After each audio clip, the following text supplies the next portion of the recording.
Hello, I'm Mingla. Technic I am actually a good video ga the can or switch socket out of the junction maybe one shibari. Switch or can switch socket all the SSO ma brand new shibari. No secret him as a Schneider Ligram APB operation delete so called escape brand new Yashi way Naimare. Switch to don't you with the general another time be a sheet switch socket out to switch or can you don't you about me.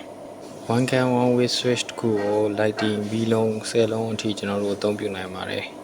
One way switch one way camera so in one way one can, one way two can, one way three can, one way four can, one way five can teaching or way yashi mare. Two way a new summer so in two way one can, two way two can, two way three can, two way four can teaching or yashi don't so mare. One way one can so near the Kuata when baby low nine me. Eddie one way clock the Kuma, clocks and the Kuda, Pawin Jingo Kovare, Kumi do ya pong ROD, one way one can switch go, wiring the tangent shipare. Clock go line way, line when be on, clock and be line can travel or Milon Tavare, natural June Ajo or Milon see diet pobe, less at the tangent shipare. I think Jogo Milon body ma definitely be about me. One way two can switch one way soda near the Kuane or point bay pulo nine two can soda Eric Kaloma, close and a Kupa when below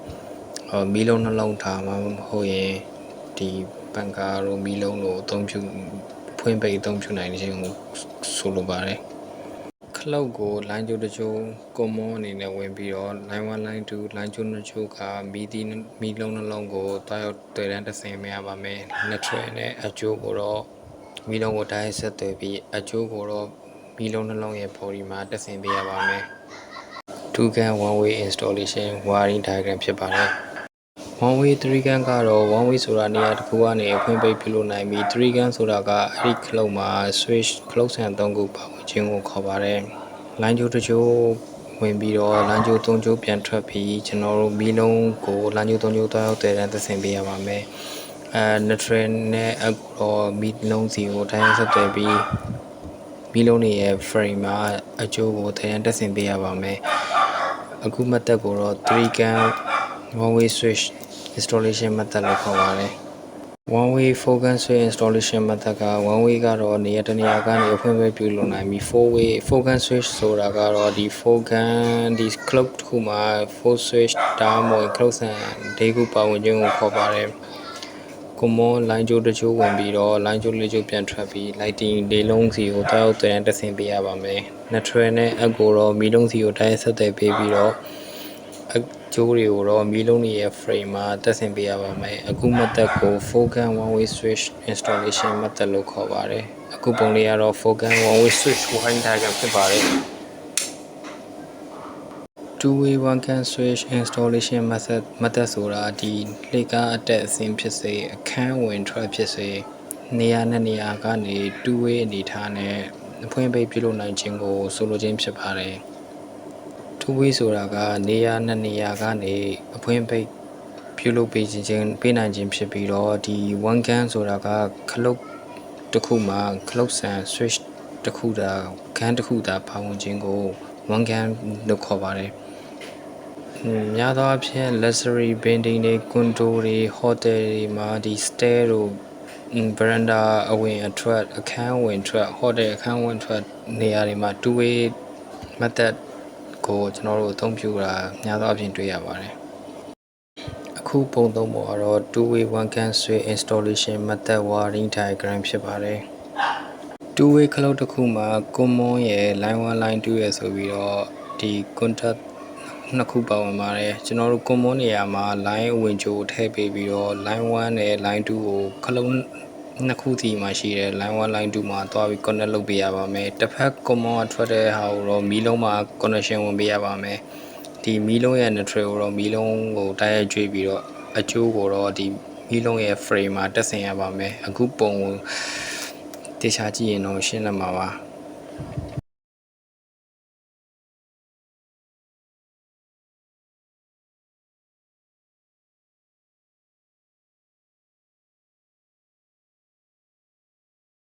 2CAN 2-way installation မှတ်သက်မှာလည်း common တစ်စုံနဲ့ line 1 line 2တစ်စုံသာပို့ပါဝင်သွားပြီးတော့တက်ဆင်ရမှာကတော့ 2CAN 1-way switch အတိုင်းမှာပဲ line 2တစ်ချိုးဝင်ပြီး line 2နှစ်ချိုးဝင်ပြီးတော့ line 1 line 2လေးစုံကနေပြီးတော့တစ်ဖက်ခလုံးမှာရှိတဲ့ line 1 line 2လေးစုံကိုတွားရောက်သွင်းတက်ဆင်ပြီးတော့အဲ့ဒီကအထွက် common အထွက်ကိုတော့မီးလုံးမှာတွားရောက်တက်ဆင်ရပါမယ်။ နှစ်ထရယ်နဲ့နှစ်ထရယ်ကိုတော့မီးလုံးအတိုင်းတက်ဆင်ပြီးတော့အကျိုးတော့မီးလုံးရဲ့ frame မှာတက်ဆင်ပေးရပါမယ်။ 3CAN 2-way switch အနေနဲ့လည်းဒီ line common 3စုံဖြစ်သွားပြီးတော့ line 1 line 2 6စုံဖြစ်သွားမယ် line 1 line တစ်ချိုးတစ်ချိုး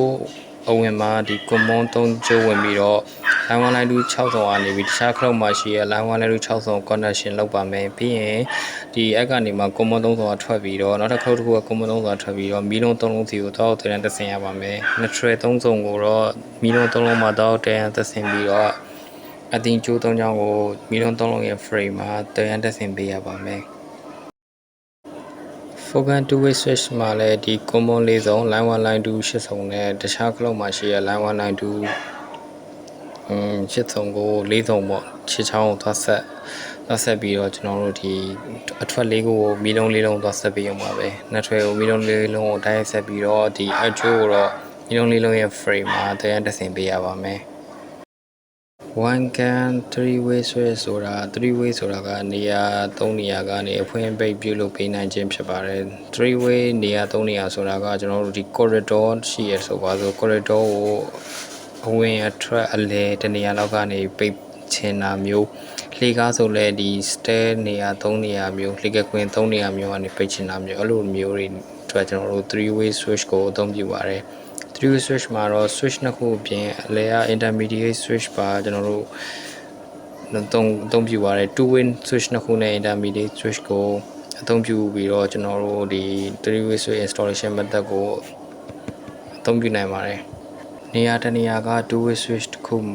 ရဲ့ common မှာ line ချိုးကိုပေးဝင်ပြီးတော့ line 1 line 2အထွက်ကို intermediate switch ရဲ့ line 1 line 2မှာတက်ဆင်ပေးရပါမယ်။ intermediate switch ရဲ့ line 3 line 4အထွက်ကိုတော့နောက်ထပ် 2-way တစ်ခုရဲ့ line 1 line 2မှာတက်ဆင်ပေးရပါမယ်။ဒီနောက်ထပ် 2-way နောက်ထပ်တစ်လုံးရဲ့ common ကအထွက်ကိုမှမီးလုံးကိုတက်ဆင်ပေးရပါမယ်။နှစ်ထရယ်ကိုမီးလုံးစီကိုတိုက်ရိုက်သွားရောက်တက်ဆင်ပေးပြီးတော့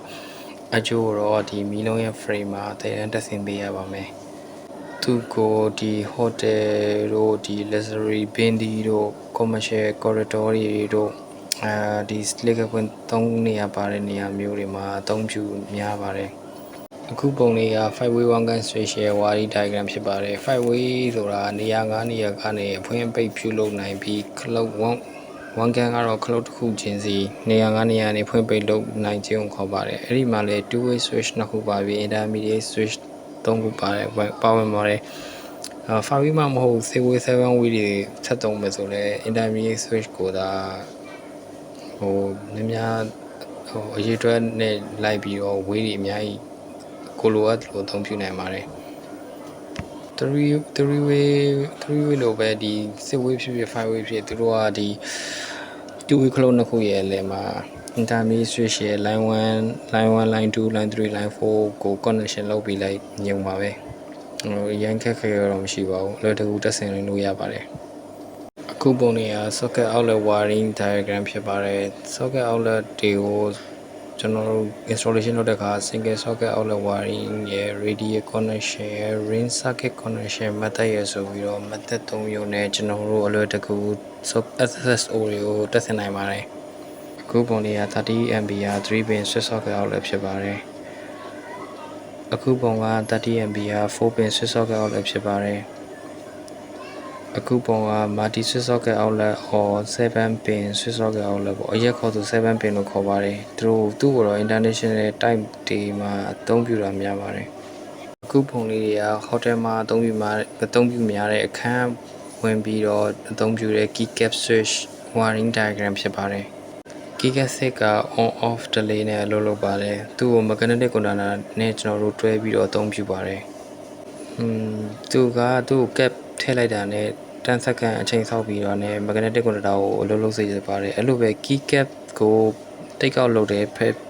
key cap ကိုဒီ key cap switch ကနေဖယ်ထုတ်လိုက်တာနဲ့အချိန်စမှတ်ပြီးတော့10 second ပြီးရနဲ့ဒီ power ကို cut off လုပ်ပေးပါတယ် ဟိုတယ်တွေမှာအများဆုံးတပ်ဆင်အသုံးပြုကြပါတယ်ဒီပုံလေးကဟိုတယ်တွေမှာအသုံးပြုတဲ့ Do Not Disturb and Clean Up Switch Wiring Diagram ဖြစ်ပါတယ်သူ့ကို Two-way switch and hotel switch နဲ့တွဲဖက်တပ်ဆင်ပေးရပါမယ်ဟိုတယ်မှာတည်းတဲ့သူကဒီ clean up ပေါ်တန်ရှင်းလုပ်ချင်တဲ့အခါကိုဒီ clean up ကိုနှိပ်ပြီးတော့ do not disturb ဆိုတာကဒီဟာပေါ့ဟိုပြောမယ်သူ့ကိုမနှောက်ယှက်ဖို့အတွက်နှိပ်ပေးရပါမယ်ပြီးရင်ဘဲလဲပါပါတယ်ဝါရီတက်ကန်တော့လွယ်ပါတယ်ဒီ9တစ်ချက်ကြည့်လိုက်ပြီးတော့ကိုယ်တိုင်ဆင်လို့ရပါတယ်ကျေးဇူးတင်ပါတယ်ကျွန်တော်တို့ Technic လိုင်းရန်ကဖွင့်တဲ့ Electrical Online Course ကိုတက်ချင်တယ်ဆိုရင်တော့အခုလက်ရှိဖုန်းနံပါတ်0940268489ကိုဆက်သွယ်တက်ရောက်မေးမြန်းနိုင်ပါတယ်ကျေးဇူးတင်ပါတယ်